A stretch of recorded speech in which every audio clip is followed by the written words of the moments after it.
Walls of Destiny. Part 2. Beyond the Walls. Chapter 6. The Web of War. Mylo continued to live in the castle, with Jack always close by in the royal stable. However, he insisted that the servants no longer attend to him. He felt no such need to be treated differently than anyone else in the village.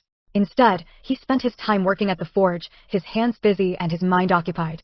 He continued to bond with his friends in the village, and for the first time in a long while, he found himself feeling a sense of happiness and stability. Months passed, and he had long since forgotten about the letter he sent to Burdoc, which remained unanswered. With fall settling in, a chill crept into the air. The leaves began to change color, painting the landscape in hues of amber and gold, while the people of the castle prepared for the autumn harvest. One crisp morning, Mylo and Jack were out on their usual walk just beyond the fortress walls when the sound of hooves reached his ears. The rhythmic pounding of the horses galloping grew louder, and Mylo concluded that they were from Central Midlandia, COL soldiers and officers, about 10 in total. He quickly dismounted and crept toward the guard tower near the main gate, where he could hear raised voices. He strained to catch the conversation, but all he could make out were fragments of words. Then, one officer's voice rang clear, "Your last warning." It was obvious the officers wanted to gain entry to the fortress, but the guards were resolute in denying them. Mylo could hear the tension in the air as archers began to assemble on the towers and platforms above the fortress walls, readying themselves for any confrontation. The horsemen cursed and yelled, clearly frustrated, before they mounted their horses and rode off in haste, disappearing into the distance. Mylo remained hidden for a moment, watching the retreating figures, and only when the tension seemed to subside did he return to Jack. The uneasy silence hung over the castle until he felt it was safe to re-enter. He made his way back to his room in the castle, but it wasn't long before the king, who had been bedridden with illness for several weeks, sent for him. When Mylo arrived, the king had momentarily drifted off into sleep. He waited by his bedside, watching the king's labored breathing until the old man stirred. With eyes still closed, he coughed weakly and then, in his raspy voice, spoke. "Ulgrim, my lad, I am so glad you've come, and so glad you've chosen to stay with us." The king paused, struggling to focus, his brow furrowing as he tried to meet Mylo's gaze. I am dying, you know. I wish to ask something of you." The silence stretched between them, heavy with unspoken words, before the king continued, his voice barely above a whisper. "I have no heir to take my throne." He paused again, as if trying to muster the strength for what was to come next.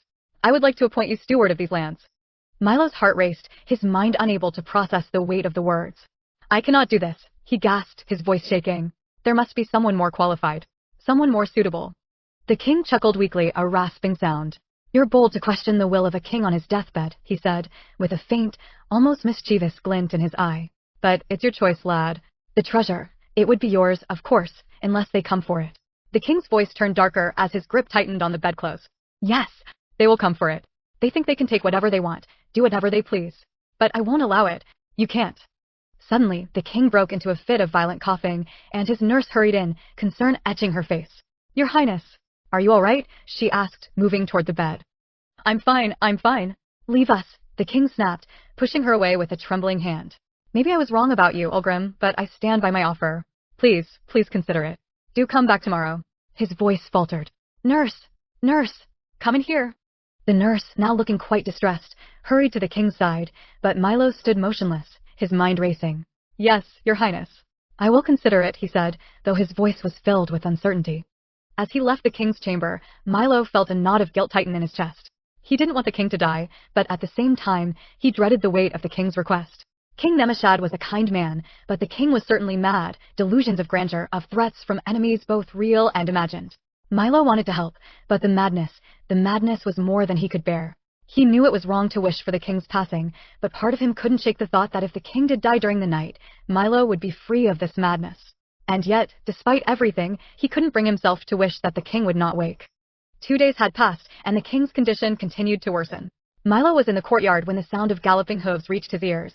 A rider thundered into the castle grounds, his horse foaming at the mouth, his eyes wide with urgency. "At least 800 horsemen and heavy cavalry come this way. COL soldiers, officers, and archers. They should arrive in just 2 days," the rider shouted, breathless from his ride. Mylo sprang to his feet, his heart racing. "What do they want?" he demanded, stepping forward to stop the rider. "The king has refused to pay the taxes," the rider said with a grim expression. "Now they come to make war, to make an example of Ashdorn.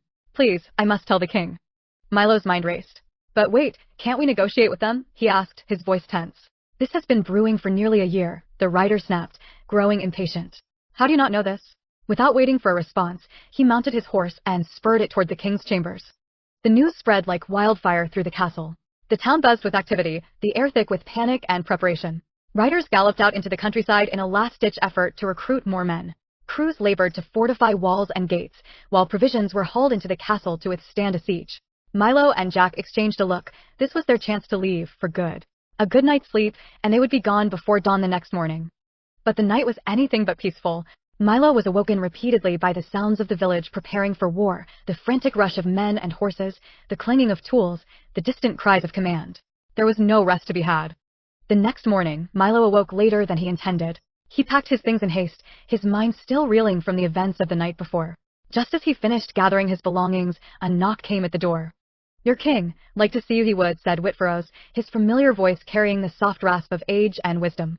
Milo's eyebrows furrowed in irritation. What does he want? I was just about to leave for River's Edge. River's Edge? Whitfurrows tilted his head. Come, the king awaits. Wait, Mylo said, following Whitfurrows down the hall. You still haven't answered my question. What does the king want? An important mission for you, he has, Whitfurrows replied cryptically, a hint of a smile playing on his lips. Milo's heart sank.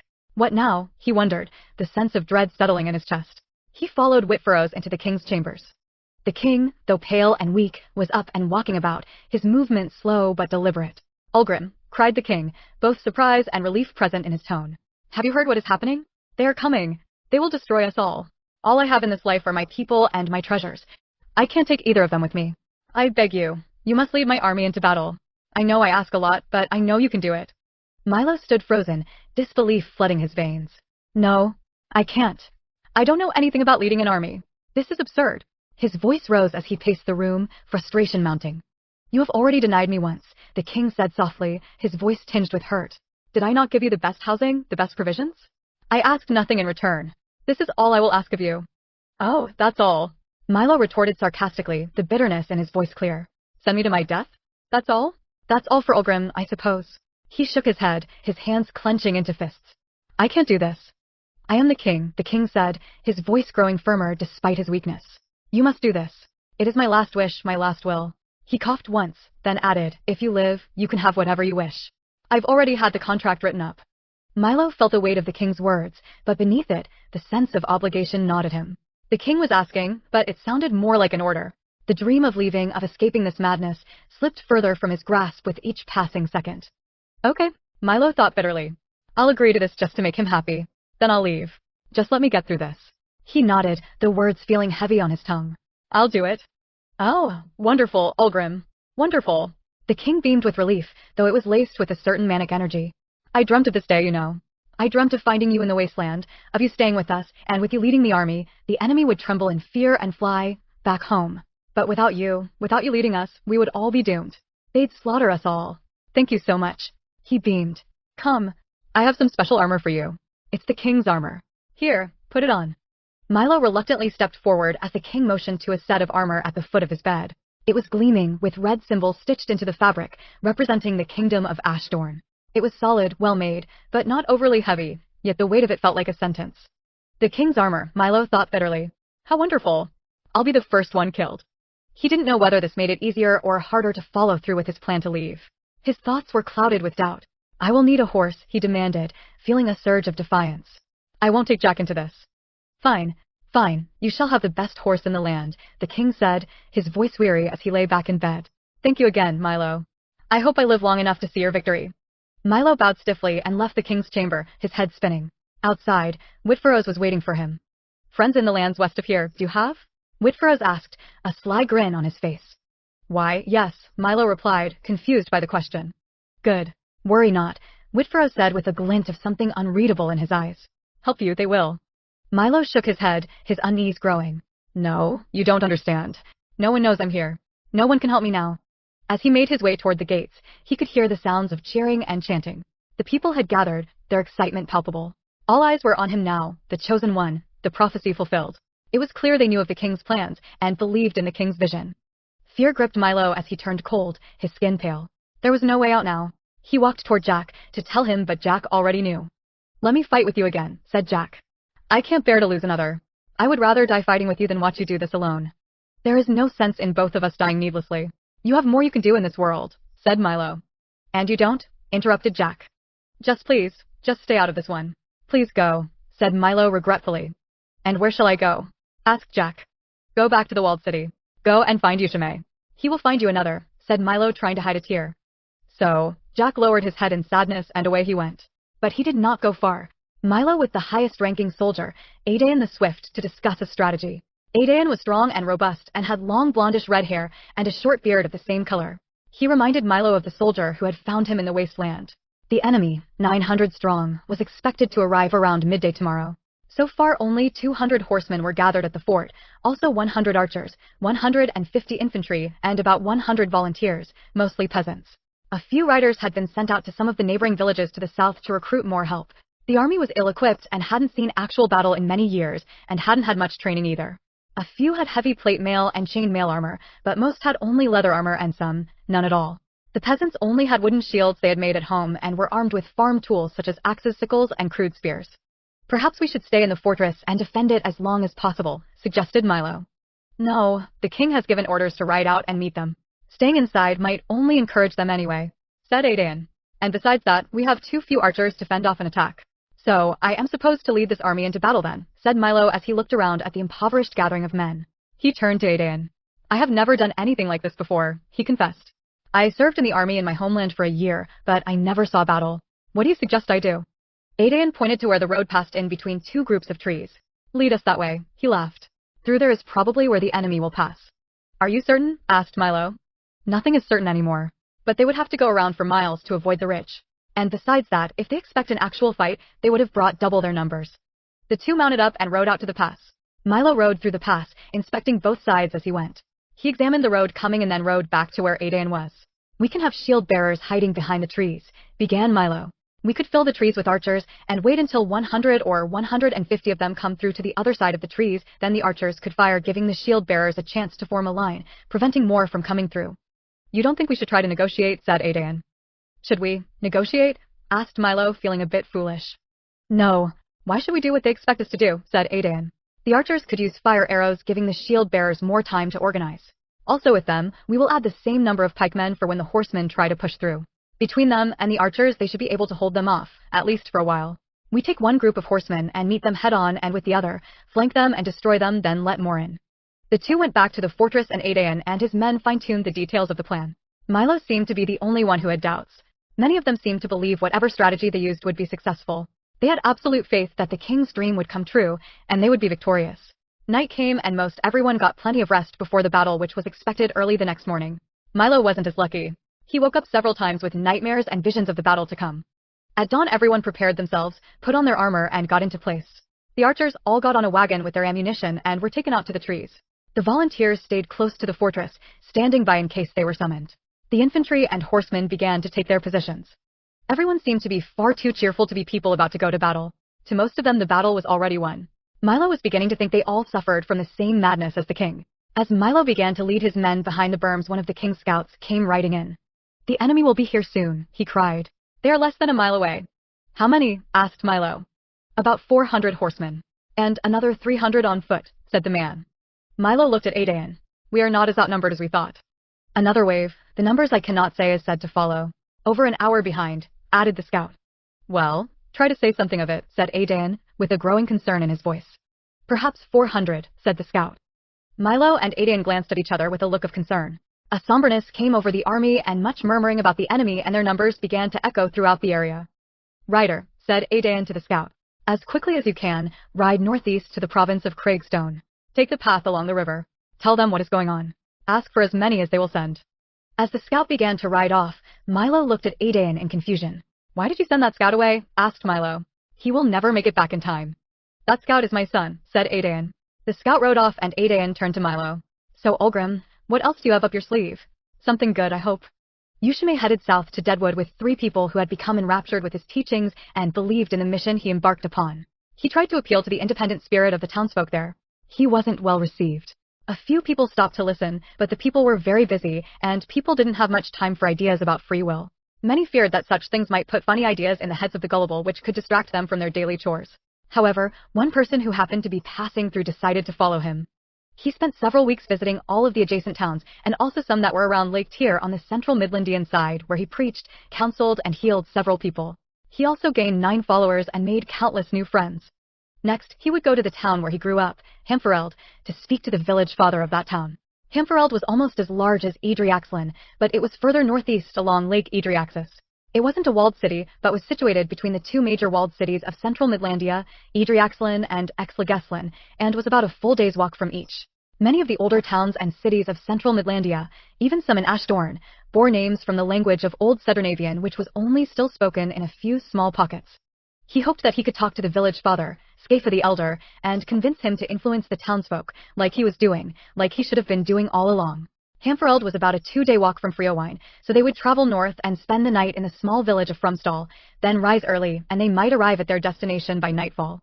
After a long but uneventful walk, other than a few odd looks from other travelers, the band finally arrived at Hamfereld.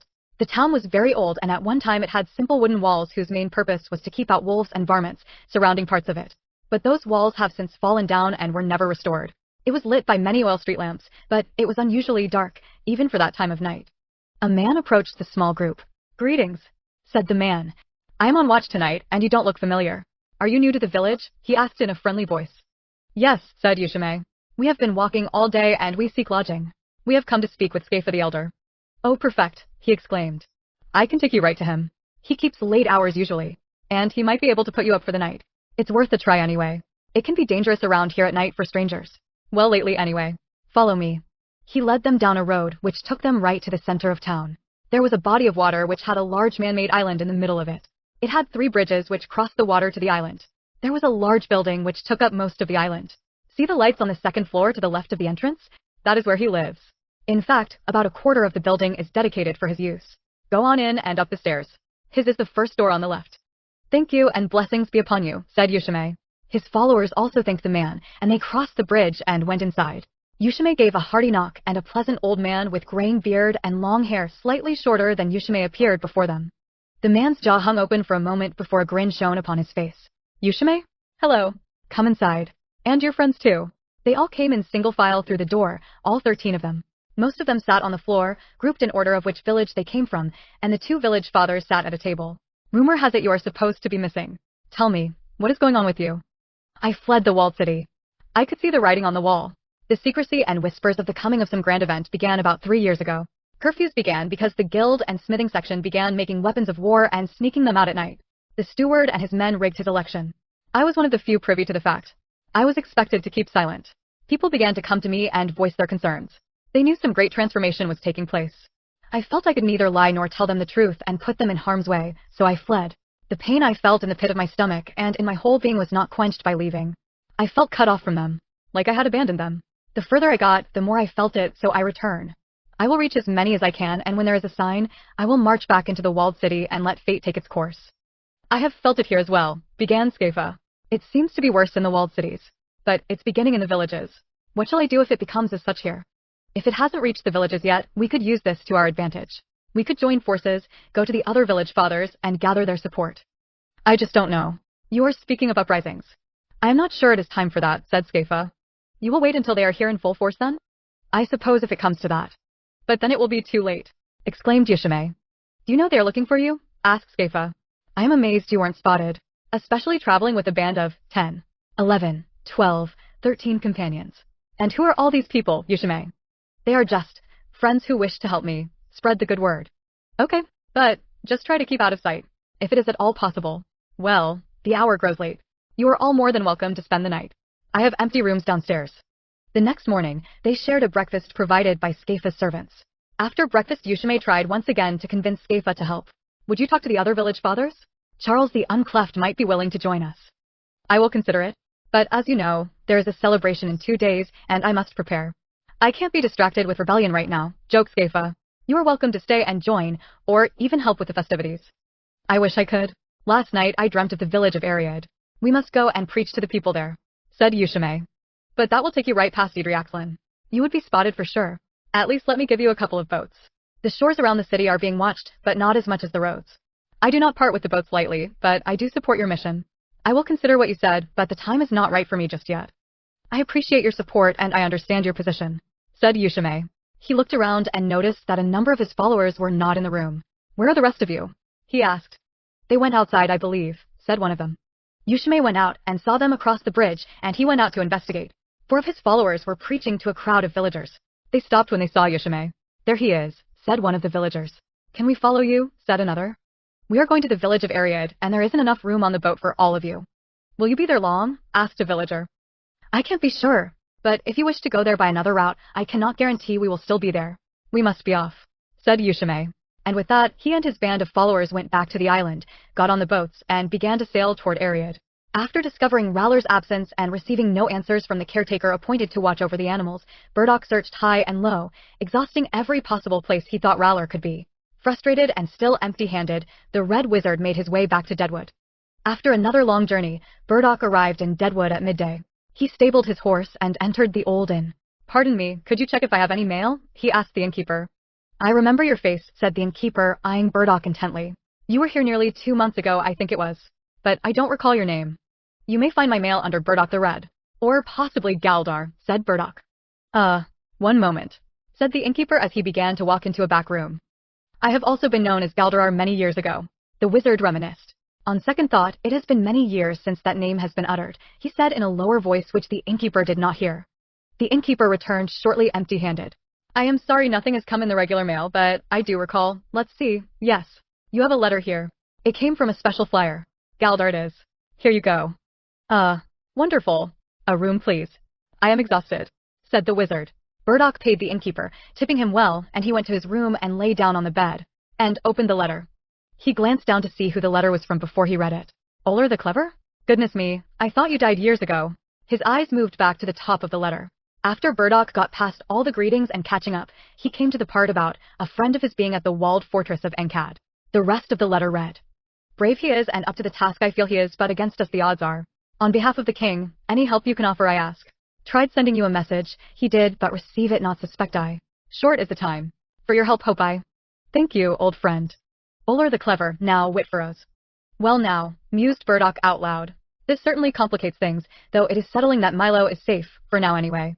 I will rest tonight and formulate a plan in the morning." Morning came, and he decided he couldn't do anything until he had a faster means of travel. Rowler had his great bird, Spirit Glider, but that wasn't an option for Burdoc. But he just happened to have the next best thing. A hot air balloon, as modern people might call it. He had built it several years ago, but realized its potential for misuse if it fell into the wrong hands. He had stashed it a bit south in the arid lands close to the Tyravantian border to help preserve it. He went to a local leather shop and procured anything he might need to make minor repairs, then rode south. The craft was still in decent shape. The crate that it was stored in was as large as a small house. Burdoc had applied several coats of protectant on it, so it had minimal damage from the elements.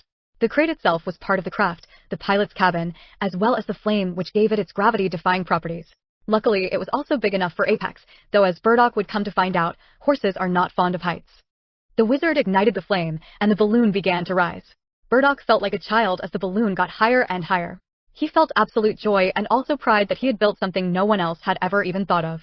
His destination was a country to the east known by some as Elfgung and to others as Gazong. He had known them many years ago and assisted their king in engineering a massive wall to keep the giants in the lands to the south from invading, and in return he was promised a favor should the time come that he needed help.